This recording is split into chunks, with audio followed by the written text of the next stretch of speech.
একটা নতুন সকাল, একটা নতুন দিন, একটা নতুন বাংলাদেশ। কোটা বিরোধী ছাত্রদের আন্দোলন থেকে সরকার পতনের আন্দোলনে মিলেছে সফলতা। সেই সফলতায় আনন্দ মিছিল করেছেন সর্বস্তরের মানুষ। অনেক জায়গায় বিতরণ হয়েছে মিষ্টি, আদায় হয়েছে সৃষ্টিকর্তার প্রতি শুক্রিয়া।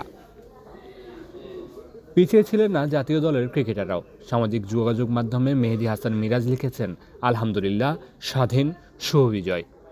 নুরুল হাসান সোহান সংহতি জানিয়ে ছাত্রদের বিপক্ষে থাকাদের এক ধরনের সতর্কবার্তা দিয়েছেন। পেসার ইবাদত হোসেন চৌধুরী আলহামদুলিল্লাহ লিখে আজ স্বাধীন বলে বার্তা দিয়েছেন সামাজিক যোগাযোগ মাধ্যমে। ফেসবুকে নিজের অনুভূতির কথা জানিয়েছেন পেসার তানজিম হাসান সাকিবও।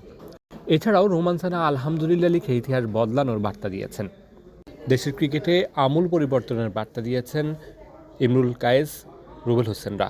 তারা বলছেন, দেশের ক্রিকেটে অনেক ধ্বংস চলেছে, এবার সেখানে পরিবর্তন আসা দরকার।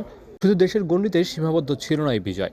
আর্জেন্টাইন তারকা ফুটবলার এনজো ফার্নান্দেজ তার ফেসবুক পেজে পোস্ট করে অভিনন্দন জানিয়েছেন বাংলাদেশকে।